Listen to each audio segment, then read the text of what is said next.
ನಮ್ಮ ತಂಡದ 8 ಅಭ್ಯರ್ಥಿಗಳು ಗೆಲ್ಲುವ ವಿಶ್ವಾಸವಿದೆ. ವರಸಿದ್ದಿ ವೇಣುಗೋಪಾಲ್. ಇದೇ ತಿಂಗಳ 29/12/2024 ಭಾನುವಾರ ಸಹಕಾರ ಸಂಘದ ಆಡಳಿತ ಮಂಡಳಿಯ ಚುನಾವಣೆ ನಡೆಯಲಿದ್ದು, ನಗರದಲ್ಲಿರುವ ನಮ್ಮ ಸಂಘದ ಸದಸ್ಯರನ್ನು ಭೇಟಿ ಮಾಡಿ ನಮ್ಮ ತಂಡ ಮತಯಾಚನೆ ಮಾಡಿದೆ. ಈ ಸಂದರ್ಭದಲ್ಲಿ ಸದಸ್ಯರು ಮತದಾನ ಮಾಡುವ ವಿಶ್ವಾಸವನ್ನು ನೀಡಿದ್ದಾರೆ. ನಮ್ಮ ಸೊಸೈಟಿಯನ್ನು ಜಿಲ್ಲಾ ಮಟ್ಟದ ಕೋಆಪರೇಟಿವ್ ಬ್ಯಾಂಕ್ ಆಗಿ ಮಾಡಲು ಪ್ರಯತ್ನ ಮಾಡಲಾಗುವುದು. ನಮ್ಮ ಸಹಕಾರ ಸಂಘ ಸ್ಥಾಪನೆಯಾಗಿ 113ಕ್ಕೂ ಹೆಚ್ಚು ವರ್ಷಗಳಾಗಿದ್ದು, ಕೇವಲ ನಗರಕ್ಕೆ ಸೀಮಿತವಾಗಿದೆ. ಇದನ್ನು ಜಿಲ್ಲಾ ಮಟ್ಟಕ್ಕೆ ಕೊಂಡೊಯ್ಯಲು ಪ್ರಯತ್ನಿಸಲಾಗುವುದೆಂದು ಮಾಜಿ ನಗರಸಭಾ ಅಧ್ಯಕ್ಷ, ಜಿಲ್ಲಾ ಸಹಕಾರ ಯೂನಿಯನ್ ನಿರ್ದೇಶಕರು ಹಾಗೂ ಚಿಕ್ಕಮಗಳೂರು ಟೌನ್ ಕೋಆಪರೇಟಿವ್ ಸೊಸೈಟಿ ನಿರ್ದೇಶಕರಾದ ವರಸಿದ್ದಿ ವೇಣುಗೋಪಾಲ್ ತಿಳಿಸಿದರು. ನಾವು ಕಳೆದ 20 ದಿನಗಳಿಂದ ನಾವು ಚಿಕ್ಕಮಗಳೂರು ನಗರದಲ್ಲಿ ನಮ್ಮ ಷೇರುದಾರರನ್ನ ಭೇಟಿ ಮಾಡಿದ್ವಿ. ಭೇಟಿ ಮಾಡುವ ಸಂದರ್ಭದಲ್ಲಿ ನಮ್ಮದು 8 ಜನದ ತಂಡವನ್ನು ರಚನೆ ಮಾಡಿದ್ವಿ. ಆ 8 ತಂಡಕ್ಕೂ ಮತ ಕೊಡುವ ವಿಶ್ವಾಸ ಮತ್ತು ಗೆಲ್ಲುವ ವಿಶ್ವಾಸವನ್ನು ನಮಗೆ ಇದೆ. ಮತ ನೀಡ್ತಾರೆ. ಆಮೇಲೆ ಈ ಹಳೆದಾದ ಒಂದು ಕೋಆಪರೇಟಿವ್ ಸೊಸೈಟಿ ನಮ್ಮ ಜಿಲ್ಲೆಯಲ್ಲಿ 114 ವರ್ಷಕ್ಕೂ ಅಧಿಕ ವರ್ಷದಿಂದ ನಮ್ಮ ಸೊಸೈಟಿ ಇದೆ.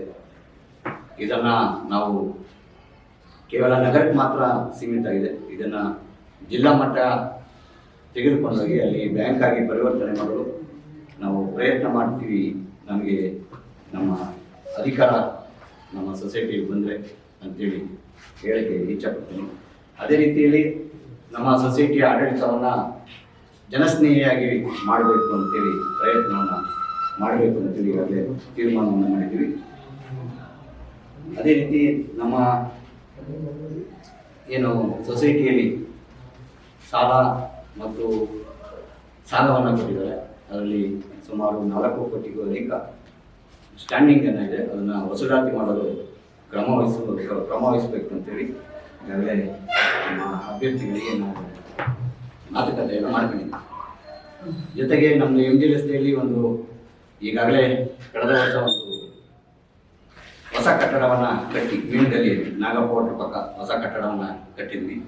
ಅದರಲ್ಲಿ ಈಗಾಗಲೇ ಸುಮಾರು 80,000 ರೂಪಾಯಿ ಅಧಿಕ ಬಾಡಿಗೆಯನ್ನು ಬರ್ತದೆ. ಅದರ ಮುಂಭಾಗದಲ್ಲಿ ಇನ್ನೂ ಒಂದು ನಮ್ಮದು ಹಳೆ ಕಟ್ಟಡ ಇದೆ. ಅದನ್ನು ತೆರವು ಮಾಡಿ ಮುಂದಿನ ದಿನಗಳಲ್ಲಿ ಅದನ್ನು ಹೊಸ ಕಟ್ಟಡ ಕಟ್ಟಿ. ನಗರದ ಸುದ್ದಿಗೋಷ್ಠಿಯಲ್ಲಿ ಮಾತನಾಡಿದ ಅವರು, ಸೊಸೈಟಿ ಲಾಭದತ್ತ ಕೊಂಡೊಯ್ಯುವ ಗುರಿಯನ್ನು ಹಾಗೂ ಷೇರುದಾರರಿಗೆ ಡಿವಿಡೆಂಡ್ ಕೊಡಲು ಪ್ರಯತ್ನಿಸಲಾಗುವುದು. MG ರಸ್ತೆ ಹಳೆಯ ಕಟ್ಟಡವನ್ನು ತೆರವು ಮಾಡಿ ಹೊಸ ಕಟ್ಟಡ ಕಟ್ಟಲು ಪ್ರಯತ್ನಿಸಲಾಗುವುದು. ಈ ಕಟ್ಟಡದಿಂದ ಹೆಚ್ಚು ಬಾಡಿಗೆ ಬರುವ ರೀತಿಯಲ್ಲಿ ಕ್ರಮ ವಹಿಸಲಾಗುವುದು ಎಂದು ಹೇಳಿದರು.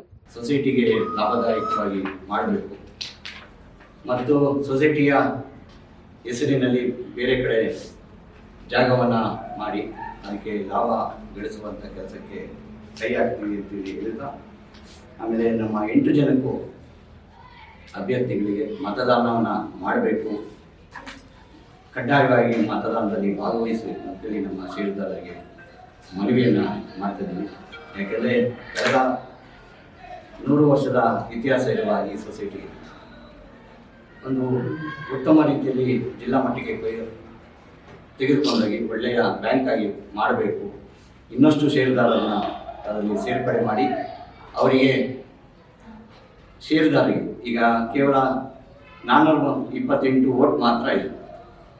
ನಮ್ಮದು ಸುಮಾರು 5,000ಕ್ಕೂ ಹೆಚ್ಚು ಷೇರುದಾರರಿದ್ದಾರೆ. ಅವರಿಗೆ ಸರಿಯಾದ ರೀತಿಯಲ್ಲಿ ಮಾಹಿತಿಯನ್ನು ಕೊಟ್ಟು ನಮ್ಮ ಸೊಸೈಟಿಯ ಬೈಲವನ್ನು ತಿಳಿಸುವಂಥ ಕೆಲಸವನ್ನು ನಾವು ಮಾಡಬೇಕು ಅಂತೇಳಿ ತೀರ್ಮಾನ ಮಾಡಿದ್ದೀವಿ. ಅದಕ್ಕಾಗಿ ಹಿಂದೆ ಎಲ್ಲ ಸೊಸೈಟಿಯಲ್ಲಿ ಮನೆಯಲ್ಲಿ ಕೂತಿ ವೋಟ್ ಕೇಳುವಂಥ ಪರಿಪಾಠ ನಡೆಯುವುದು. ಆದರೆ ನಾವು ಈ ಸಲ ನಮ್ಮ ತಂಡ ಚುರುಕಾಗಿ ಕೆಲಸವನ್ನು ಮಾಡ್ತದೆ.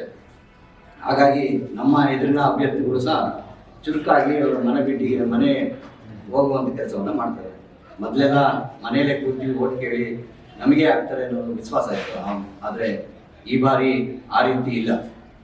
ಯಾರು ಗೆಲ್ತಾರೆ, ಯಾರು ಸೋಲ್ತಾರೆ, ಹಳೆಯ ತಂಡ ಬರುತ್ತಾ ಇಲ್ಲ. ಹೊಸ ತಂಡಕ್ಕೆ ಒಂದು ಹೊಸ ಉಡುಪನ್ನು ಕೊಡುವಂಥ ಕೆಲಸವನ್ನು ನಾನು ಮಾಡಿದ್ದೀನಿ. 8 ಜನ ಗೆಲ್ಲುವ ವಿಶ್ವಾಸವನ್ನು ವ್ಯಕ್ತಪಡಿಸ್ತೇನೆ.